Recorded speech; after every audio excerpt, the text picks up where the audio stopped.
Hello, bachcho. Let's read this question. The question says column 1 and column 2 contains 4 entries each. Entries of column 1 are to be matched with one or more than one entries of column 2. Each entry of column 1 may have the matching with one or more than one entries of column 2. So इस question का की concept है कि यहाँ पे दो columns provide किए गए हैं, कॉलम 1 और ये है कॉलम 2. सो कॉलम 1 में जो इंफॉर्मेशन प्रोवाइड किए गए हैं उसके साथ कॉलम 2 का इंफॉर्मेशन मैच करनी है. और मैचिंग के दौरान ये हो भी सकता है कि कॉलम 1 में जो इंफॉर्मेशन है उसके साथ कॉलम 2 में एक से ज़्यादा इंफॉर्मेशन उसके साथ मैच हो सकता है. So let's start the discussion. Column 1 में कुछ लाइगेंड्स यहाँ पे मेंशन किए गए हैं. पहला आते हैं, पहला जो लाइगेंड है यहाँ पे जो लाइगेंड है वो sp3 हाइब्रिडाइजेशन शो करता है, क्योंकि यहाँ पे ये जो लाइगेंड है इसमें अनपेयर्ड इलेक्ट्रॉन प्रेजेंट है, वो भी 5 अनपेयर्ड इलेक्ट्रॉन्स यहाँ पे प्रेजेंट है. ये जो ये अनपेयर्ड इलेक्ट्रॉन्स है ये मैंगनीज, ये आयन का जो डी ऑर्बिटल है, जो डी ऑर्बिटल्स है वहां पे प्रेजेंट है. और ये लाइगेंड होते हैं हाई स्पिन,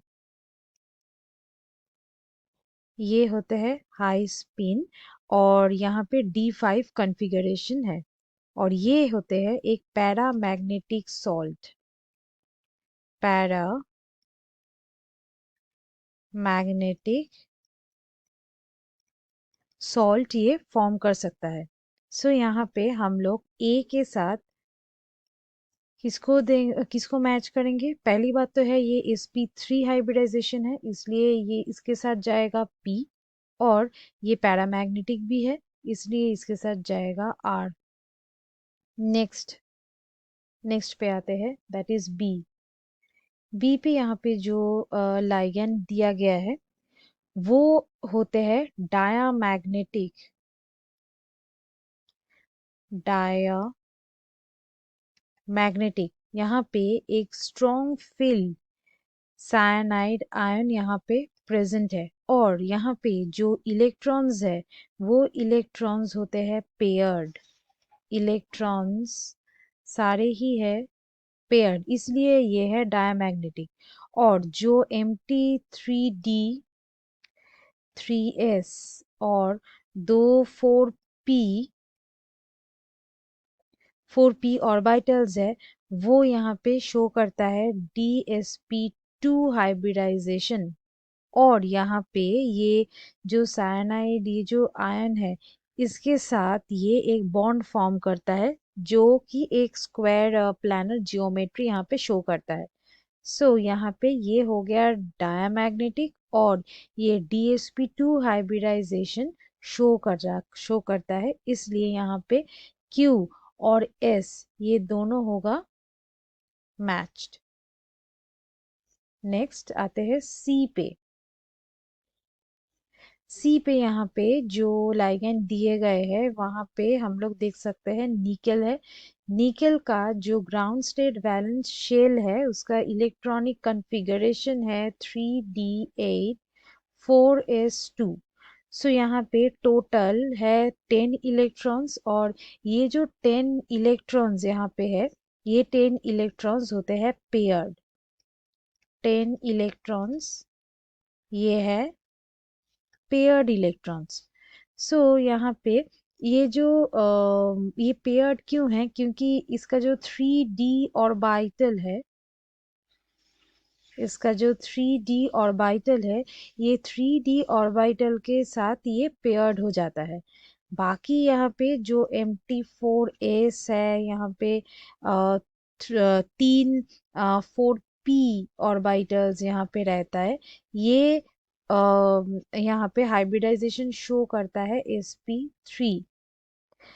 और यहाँ पे जो CO लाइगेंड है इसके साथ ये बॉन्ड फॉर्म करता है, इसलिए ये हो गया डायामैग्नेटिक. ये है डायामैग्नेटिक. सो यहाँ पे ये डायामैग्नेटिक भी है और ये शो करता है sp3 हाइब्रिडाइजेशन। सो सी के साथ हम लोग मैच करेंगे P और Q। नेक्स्ट पे आते हैं।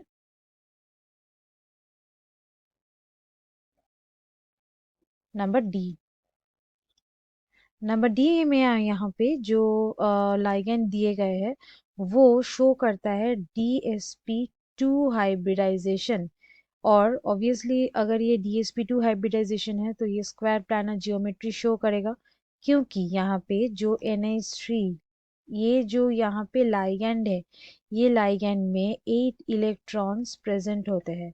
और ये 8 इलेक्ट्रॉन्स कैसे रहता है, 3 रहता है डी ऑर्बिटल में, 4s जो ऑर्बिटल है वहां पे रहता है 1, और यहाँ पे जो 2 है वो है 4p में। सो ऐसे ही फॉर्म करता है। यहाँ पे जो कॉपर है, कॉपर के ये ऑर्बिटल में इसका जो इलेक्ट्रॉन का डिस्ट्रीब्यूशन है वो ऐसे ही रहता है।